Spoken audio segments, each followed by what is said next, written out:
Gente, olha só que notícia importante que nós vamos trazer agora. Você tem o hábito de mandar nudes para o seu namorado, marido, parceiro? O Paraná registra um aumento de vazamento de nudes, gente. Os números são alarmantes. A Milene está com a gente ao vivo e traz informações sobre como se proteger de ataques, não é como este, né, Milene? Boa tarde. Isso mesmo, Andréia. Boa tarde para você, boa tarde para todo mundo que está ligadinho no nosso destaque. A gente viu aí, de acordo com dados da Polícia Civil do Paraná, houve um aumento de 60% de vazamento de nudes nos últimos 4 anos. Então, de 2019 até este ano, de 2023, esse crime aumentou muito mais. Então, a gente vai conversar agora com o advogado Tomás Jefferson Carvalho, ele que é especialista em crimes digitais. E a minha primeira pergunta para você, Tomás, a que se dá esse aumento, né, no número desse tipo de crime? Boa tarde. Boa tarde. Nós podemos falar em inúmeros fatores. Primeiramente que a internet cada vez mais se popularizou. Né? Os mecanismos de comunicação, os smartphones estão cada vez mais acessíveis à população. A internet, para esses aparelhos, também estão cada vez mais capacitados, melhores. E também nós temos, né, vamos dizer assim, um aumento natural, porque, de certa maneira, nós aumentamos um nicho aí de vítimas para esses crimes. Antigamente eram mais mulheres vítimas de crimes, né, cibernéticos nessa categoria, envolvendo nudes, vazamentos. E de 2018 para cá, nós passamos a ter uma norma específica, né, a chamada Lei Rose Leonel, que é o que inseriu o artigo 216b do Código Penal. Então, nós passamos a ter, né, uma codificação, uma normatização no Código Penal, regrando, né, ou pelo menos punindo, né, crimes dessa natureza. E isso foi notificado, isso aí foi, né, houve, de certa maneira, uma publicidade, uma conscientização. Então, aos poucos, as mulheres também estão se conscientizando. Mas não é só mulheres que podem ser vítimas. E os homens começaram a ser vítimas em um grau significativo, principalmente por quê? Porque acreditavam que não eram potenciais vítimas, porque acabavam muitas vezes descuidando desses equipamentos e muitas vezes também caindo ou negligenciando naquelas práticas, né, de sedução que muitas vezes envolvem as redes sociais. Então, o famoso golpe da novinha é um golpe que tem cada vez mais ganhado espaço, né, campo de atuação. Por quê? Porque aí homens, né, geralmente de meia idade, acabam sendo, né, conectados, ou seja, sendo chamados, convidados nas redes sociais para que se estabeleça um diálogo. E aí as moças, geralmente moças, ou pelo menos, vamos dizer assim, melhor dizendo, perfil identificado como moças, né, extremamente novas, acabam seduzindo, conversando de uma maneira que eles acabam se sentindo atraídos por elas.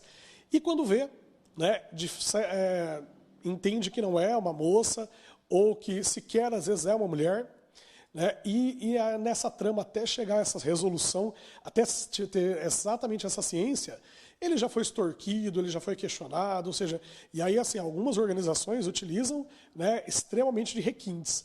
Elas acabam acionando pessoas que se passam por parentes, por mães, por tios, por padrastos, anunciando o que aconteceu, inúmeras tragédias com essa moça, tudo isso para retirar valores, por meio de PIX, por meio de depósitos, ou seja, a pessoa acaba se vendo muitas vezes em meio a uma penúria, uma miséria, porque ela acaba transferindo tudo. Isso porque muitas vezes esse homem, ele tem relacionamentos, ele tem casamento, ele tem família, e é aquela situação extraconjugal, é aquela situação que ele quer depois, né, manter em sigilo, manter em segredo, e acaba muitas vezes pagando um custo extremamente alto. Thomas, você falou de um dos golpes, né? Mas entre outros aí, quais são os mais comuns, além deste? Tá. Em relação a nudes, a gente poderia falar, né, o famoso, né, noivo, ou, né, o caso, né, do refugiado, né, necessitado, né, eles costumam criar todo um enredo, né? Então, para as mulheres, eles atraem de que maneira? Contando uma história de que existe um indivíduo, né, que ele é rico, que ele tem aí uma condição financeira, mas que ele está em um outro continente, numa outra localidade, e precisa vir para o Brasil. Ou seja, quando, né, estiver no Brasil, ele vai recompensar esta, né, digamos assim, benfeitora. Então ele acaba seduzindo, né? E muitas vezes não é nem uma questão erótica, né? Nem uma questão sensual, é às vezes apenas pela lábia.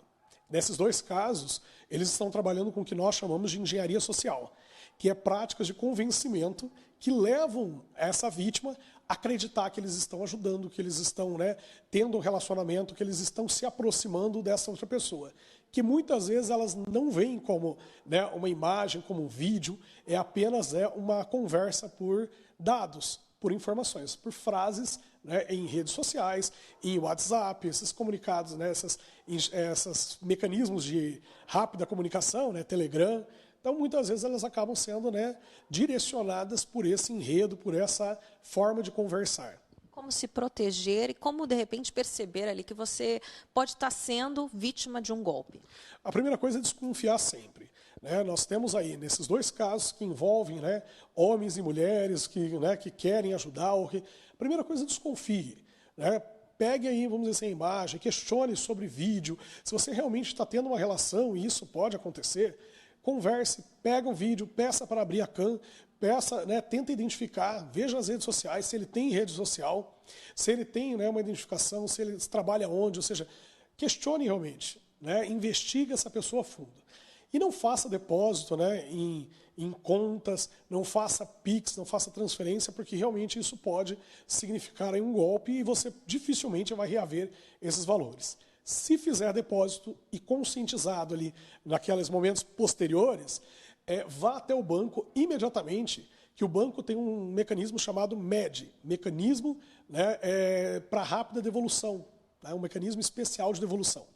E aí ele consegue bloquear, em cooperação com as outras instituições financeiras, ele consegue bloquear instantaneamente esses valores e aí tentar reaver o máximo possível.